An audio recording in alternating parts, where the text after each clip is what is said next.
Yeah, of course, we'll have that on air and online at abc4.com, the very latest. Well, throughout the COVID-19 pandemic, genetic sequencing has been a valuable resource to Utah public health officials. That's right. They say it helps them monitor if and how the virus mutates. ABC4's Haley Hendricks went inside the Utah Public Health Laboratory to see how it all works. She's live in Taylorsville now with that story. Haley. Well, Glenn, Emily, since the pandemic began, hundreds of thousands of Utahns have tested positive for COVID-19, and many of those cases being sequenced to further help the state in its pandemic response.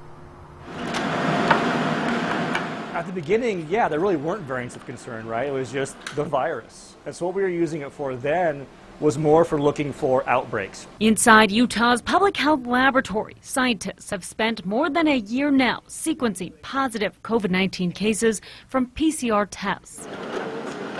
That's going to be about 50% of the positive cases in Utah. And of that 50%, we're sequencing close to 70 to 75% of those.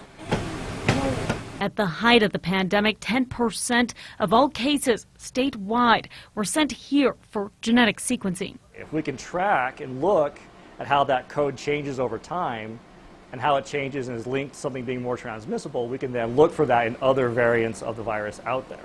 While cases are trending down, experts continue to study the virus's genetic footprint. Our goal is to sequence as many of the positives as we can in Utah. So if we can do all of them, great, I want to do all of them. We want to keep this surveillance up. We want to know what the virus is doing. As highly transmissible variants of concern mutate. We're seeing the alpha variant, the B.1.1.7, start to decrease in percentage, and we're seeing it kind of starting to be replaced by the Delta variant. Genetic sequencing will continue past the COVID-19 pandemic as experts hope to study other infectious diseases. It's not just good for SARS-CoV-2. It's good for, any other virus that might arise or any other bacterial pathogen that might arise.